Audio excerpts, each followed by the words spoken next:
पाकिस्तान में सोने की कीमत में नुमायां कमी। बैन अल-अक़वामी मार्केट में ज़र्द धात की कीमत में नुमायां कमी और मकामी मार्केट में कुछ मुस्बत इशारे देखने के बाद पाकिस्तान में सोने की कीमत में बड़ी कमी रिकॉर्ड की गई। अल पाकिस्तान सराफा जेम्स एंड ज्यूलर्स एसोसिएशन के जारी करदा अदाद शुमार के मुताबिक सोने 24 कैरात की कीमत फ़ी तोला 2,600 रुपये और 2,229 रुपये फ़ी 10 ग्राम गिर कर बिलतरतीब 2,16,000 रुपये और 1,85,185 रुपये तक पहुँच गए।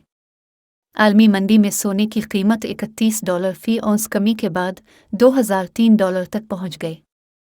कीमती शय की कीमत में गिरावट इसके एक दिन बाद हुई जब उसने तारीखी बुलंदी को छू लिया और पहली बार 2,18,000 रुपये फ़ी तोला तक पहुँच गए। लोग बिलियन की तरफ माइल हो रहे हैं क्योंकि पाकिस्तान में गुज़िश्ता साल से माशी बहरान गहरा हुआ है और रुपया डॉलर के मुकाबले में अपनी निस्फ से ज़्यादा कदर खो चुका है।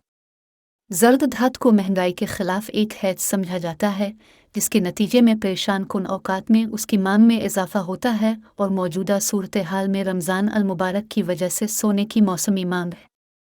एसोसिएशन के इश्तराक करदा अदाद व शुमार के मुताबिक मकामी मार्केट में चांदी की कीमत रिकॉर्ड बुलंदी पर मुस्तहकम रही। चांदी की कीमत फ़ी तोला 2,570 रुपये और फ़ी 10 ग्राम 2,203.36 रुपये हो गई। अब सबसे दरख्वास्त है हमारे यूट्यूब चैनल को सब्सक्राइब करें और सपोर्ट करें। शुक्रिया।